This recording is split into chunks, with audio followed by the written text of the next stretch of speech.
Sorry first ಇದು ಹೇಳಬೇಕು, ಆಮೇಲೆ ನಿಮ್ಮ ಹತ್ರ ಡೌಟ್ಗಳಿದೆ ಕೇಳಬೇಕು.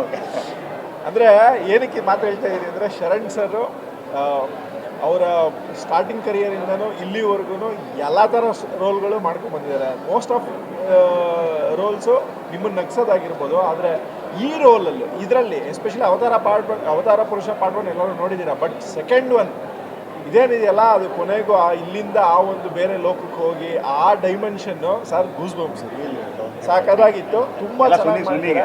ಬಟ್ ಎಲ್ಲ ಇದನ್ನು ಅಲ್ಲಿ ಹೋಗಿನೂ ನಿಮ್ದೊಂದು ಸಿಗ್ನೇಚರ್ ಬಿಟ್ಟಿಲ್ಲ, ತ್ರಿಶಂಕುಗೆ ಹೋದ್ರು. ಅದೇ ಫ್ಯಾಂಟಾಸ್ಟಿಕ್ ಆಗಿತ್ತು, ಭಾಳ ಖುಷಿ ಆಯಿತು.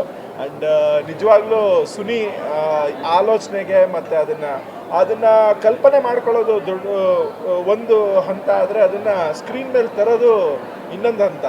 ಸೊ ಹಾಗಾಗಿ ಇಡೀ ಅವತಾರ ಪುರುಷ 2 ಚಿತ್ರದ ಎಲ್ಲ ತಂಡಕ್ಕೂ ಶುಭಾಶಯಗಳು, ಕಂಗ್ರ್ಯಾಚುಲೇಷನ್ಸ್.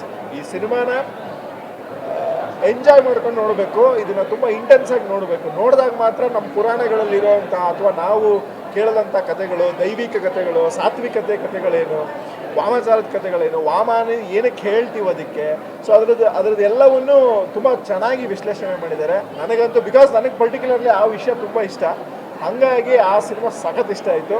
ಎಲ್ಲರೂ ಚಿತ್ರಮಂದಿರದಲ್ಲೇ ಈ ಸಿನಿಮಾ ನೋಡಬೇಕು, ಯಾಕೆಂದರೆ ಆ ಸೌಂಡ್ ಡಿಸೈನಿಂಗು, ಡೀಟೇಲಿಂಗು ಅವೆಲ್ಲ ಎಲ್ಲೋ ನೋಡೋದ್ರಾಗಲ್ಲ, ಥಿಯೇಟ್ರಲ್ಲೇ ನೋಡಿ ಅಂತ ಹೇಳೋದಕ್ಕೆ ಇಷ್ಟಪಡ್ತೀನಿ. Sir congratulations. Thank you sir. Thanks for coming. Sir thank you so much.